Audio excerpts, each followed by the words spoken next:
अस्सलाम वालेकुम, welcome to AK shorts. तो मैं आज आपके लिए एक न्यू इंटरेस्टिंग वीडियो लेके आई हूँ। आज का हमारा टॉपिक है तेरे बिन। तो हम तेरे बिन की लास्ट एपिसोड को डिस्कस करने वाले हैं कि उसमें क्या हुआ था, क्या नहीं हुआ, क्या उसमें मिसिंग हो गई है, क्या उन्होंने नहीं किया, कितने ओवर रिएक्ट आए हैं और कितने नहीं आए। तो हम स्टार्ट करते हैं मीरब की इंटर से। मीरब जैसे ही इंटर होती है रूम में, उनका निकाह होने वाला होता है, वो दोनों खड़े हो जाते हैं और देखती हैं। मुर्तसिम खड़ा हो जाता है, उसे देखता है और माँ बेगम खड़ी हो जाती है। माँ बेगम, जैसा कि आपको पता है, सबने देखी होगी लास्ट एपिसोड, पूछती है कि ये कौन है, किसकी बेटी है तुम्हारे पास। तो वो कहती है ये मुर्तसिम की बेटी है। फिर हया उठती है, पागलों की तरह आती है और रिएक्ट देती है, नहीं ये तुम्हारी बेटी नहीं हो सकती, जस्ट ब्ला ब्ला ब्ला ब्ला ब्ला। उसके बाद मीरब आंसू बहाती है और मुर्तसिम मीरब और अपनी बेटी को एक्सेप्ट कर लेता है। वो कोई क्वेश्चन नहीं पूछता भाई, बहुत ही अच्छा लड़का बन चुका है मुर्तसिम। वो दोनों को एक्सेप्ट कर लेता है। वो कहता है ये मेरी बेटी है, ये मेरी बीवी है, कोई इसके बारे में नहीं बोल सकता। लेकिन इसके बारे में जो गलतियाँ हुई हैं, जो इन्होंने मिसिंग कर दी है, जैसा कि सब लोग एक्सपेक्ट कर रहे थे कि ये बहुत इंटरेस्टिंग होगी लास्ट एपिसोड, जब मीरब को पता लगेगा कि उसके फादर मर गए हैं, उसका कैसा रिएक्ट होगा। तो मीरब को पता ही नहीं लगा कि उसके फादर की डेथ हो चुकी है और उसकी मदर कहाँ है। मतलब उसने किसी बारे में पूछा ही नहीं है। ऐसे तो कोई बच्चा नहीं होता कि वो अपने पेरेंट्स के बारे में ही नहीं पूछे।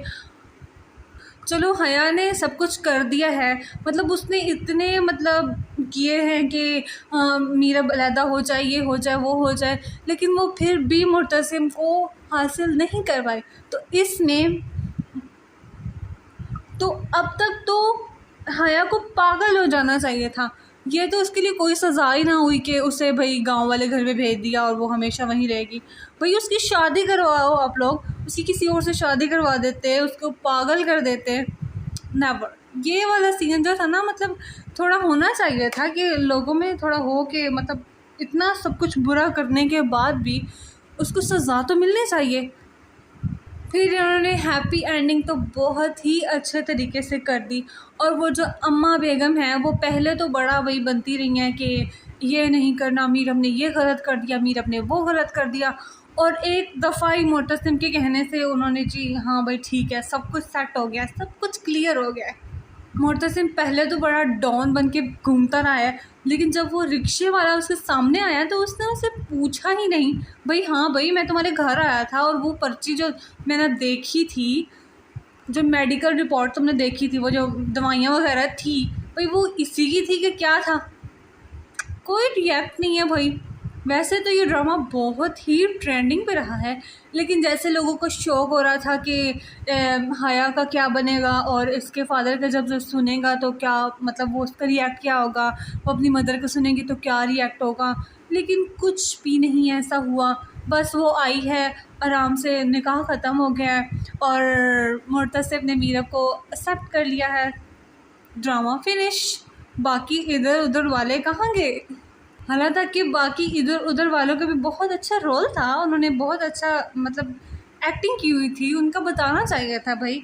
हया तो मेन थी ना, कबाब में हड्डी बनी हुई थी और इस हड्डी को तो अंजाम पे पहुंचाना चाहिए था। इसे पागल तो ज़रूर करना चाहिए था जितना इसने दूसरों को पागल किया हुआ था। और मुर्तसिम ने इसे इतनी सज़ा भी नहीं दी, भाई भेज दो इसे गाँव में, बस इसकी यही सज़ा है। ये इसकी सज़ा तो नहीं थी, उसकी शादी करवाओ भाई, उसको पागल खाने भेजो, पागल कर दो उसे। वो जितनी मोहब्बत करती होती थी मुर्तसिम से, इतना तो बनता ही था ना। आपका क्या ख्याल है वैसे इस बारे में? और ऊपर से मीरब ने अपने शौहर से पूछा भी नहीं, भाई उस रात तो तुम हया तुम्हारे साथ जो फ्लर्ट कर रही थी, तो अब तुम इसके लिए निकाह के लिए क्यों रेडी हो? इतने जो तुम मोहब्बत करते होते थे, या इतने तुम मोहब्बत मुझसे करते थे, इतने दावे किए हुए हैं भाई आपने, तो क्यों किया ये निकाह? किस वजह से किया ये निकाह? नेवर। किसी ने कुछ पूछा ही नहीं। सवाल जवाब वाली ये एपिसोड नहीं थी, ये बस जो थी ना, ये सब्र वाली थी। आराम से गुज़र गई, सुकून से, कोई इशू नहीं हुआ, कोई मसला नहीं हुआ, बस सब चीज़ें एक्सेप्ट कर ली मुर्तसिम ने और सब कुछ हो गया। हैप्पी एंडिंग जनाब, हो गई हैप्पी एंडिंग। तो ड्रामा हो गया ख़त्म। ड्रामा बहुत अच्छा था वैसे ओवरऑल।